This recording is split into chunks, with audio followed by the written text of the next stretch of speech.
can get to victims of trafficking and they can flip back the direction label and find how they can be rescued. You won't believe this, but we've been able to deliver since last year almost 7,000 units of this hope oil. And it's working. It's working. You won't, just a couple of weeks ago, this is a true story, right out here on the streets of Salt Lake City, some of our aftercare operators were working to get these kits into the hands of potential victims, and they identified a girl who clearly was underage, being trafficked, and there wasn't much they could do in this little time, but they got her one of these kits, and her pimp, her trafficker, was close by watching, and our operator asked her, "Are you safe?" And she says, "No." And they said, "Just take this. It's right in here. Look, when you get home, open this up and look at it." That was just a couple weeks ago. We are praying we get the phone call, but it's getting out and it's working. Please, good thoughts for this girl. We're going to bring her home. But they're all over the world. Stories like this because of you. Thank you so much.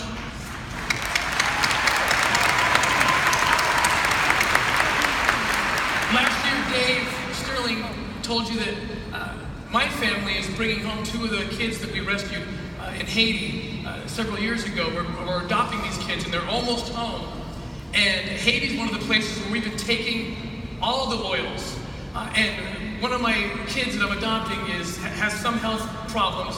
And so for me, it's just such a personal blessing to know that we have these resources to take to these kids and know that there's things that they can do on their own to be healthy, to have a normal and healthy life. And we just are so thankful again for this product and all the products. As Mark mentioned, we're advancing with doTERRA in other areas. We are doing a lot to help the law enforcement here in the United States. Sometimes we think that this problem doesn't exist here, but it does. In fact, if you can see how many people, I did this last year too, but you can take all the people in this room, and if they were all children, every person you see in this room, you can multiply this room by about 12. And that's how many children are forced into the commercial sex trade here in the United States alone. So that's an enormous problem, and we are combating that problem here in the United States. And one of the things we're doing with doTERRA is building digital forensic labs that are mobile labs.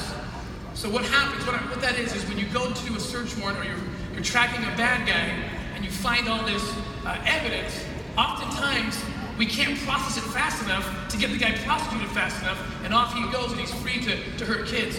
These mobile labs allow agents and detectives to get into these places where kids are being hurt, where bad guys are hiding their evidence, and process it on spot, on scene, and get these guys arrested right away.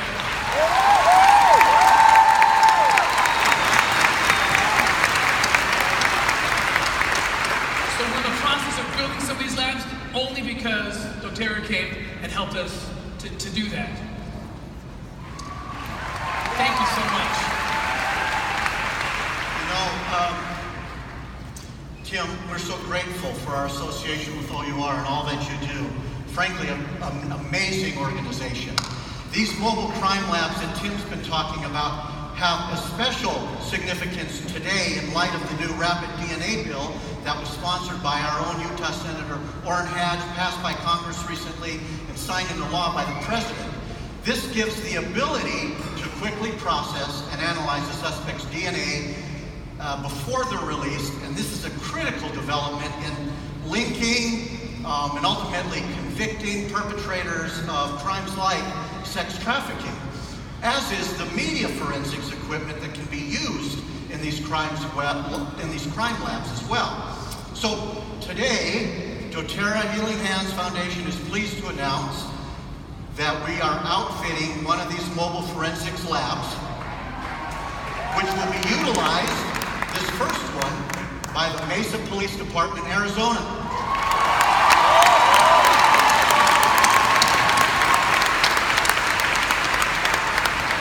And that's not all. doTERRA keeps giving. Healing Hands keeps giving.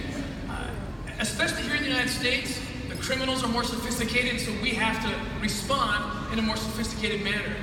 And another thing that we're doing with Healing Hands is providing canine units, dogs that are able to sniff out digital media that contains child pornography, child rape videos, horrible things that get these guys busted. You won't believe this. I've been doing this for 15 years. These bad guys, they'll take their horrible images that they produce or they distribute, and they hide them.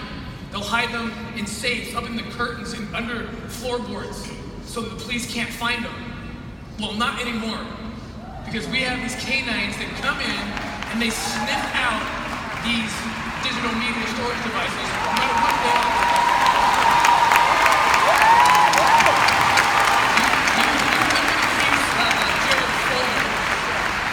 That Subway guy, Jared Fogle. It was because of a canine that had that ability. That's why they caught him. He was hiding his evidence. This is an unbelievable tool, and we're excited to... We got another announcement to make, don't we, Tim? Yes, we do. We are pleased to announce that the Healing Hands Foundation has been able to fund the training of 2 of these very unique dogs who will be placed in these 2 locations. The first one in Florida, next one in Los Angeles.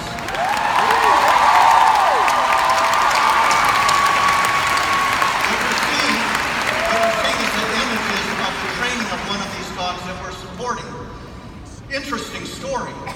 As we started this affiliation with these dogs, we asked, would it be possible for us to maybe name these dogs? They said, sure. We said, well, how about if it's a male Douglas fir?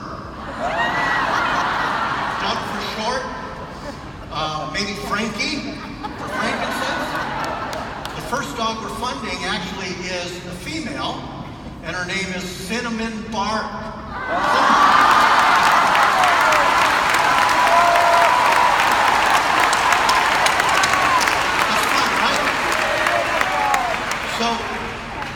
Because Cinnamon Bark's in training right now, she couldn't be with us today, but we're excited for you to meet another dog who's trained this way, and his name is URL, or Earl. He's been fully trained and he's going to show you what these dogs are capable of once they receive this training. So please welcome us in joining to the stage Earl and his handler, Detective Cameron Hartman, and the canine trainer, Todd Jordan.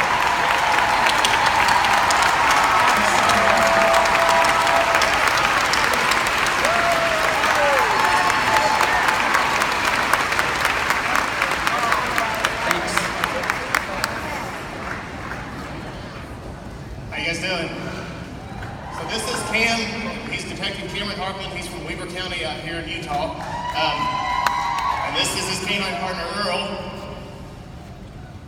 Earl was actually trained about a year ago. He was actually a rescue dog. He was in the pound actually twice before we rescued him. So we're going to do a little demonstration here of what he does. I got a couple of items in these bags, and so I'll let you, he can speak for himself of what he actually does. So Earl actually lives with me. He's with me 24/7. He shares my office, he shares my car, but he does not share my bed. That is for my other dog, Jack. That was our trade-off. So right now, he's seeing some grass.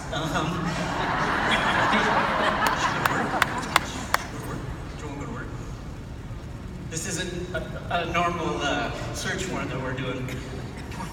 Do you seek? Earl, seek. Do you seek? Seek. Seek. Show me. Show me. Show me. I'll get it out there for you, Cam. You got it. You got it. There's a cell phone. A smartphone. You seek. And a nice Doterra bag. Seek. So the chemical, do you show me? Show me. The chemical in these devices is so minute compared to drugs or body odor or arson, that type of thing, that with these dogs we have to get them really close. It's a very systematic search when we do our search warrants. So what Earl does is he bats cleanup. So when a room is deemed searched and finished, Earl will come in last and make sure that we didn't miss anything or leave anything behind. And in both cases, he's found stuff. We have left evidence behind inadvertently.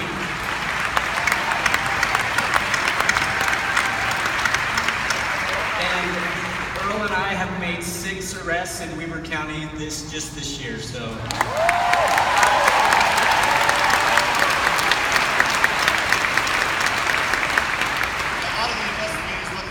At the very beginning when we first started this is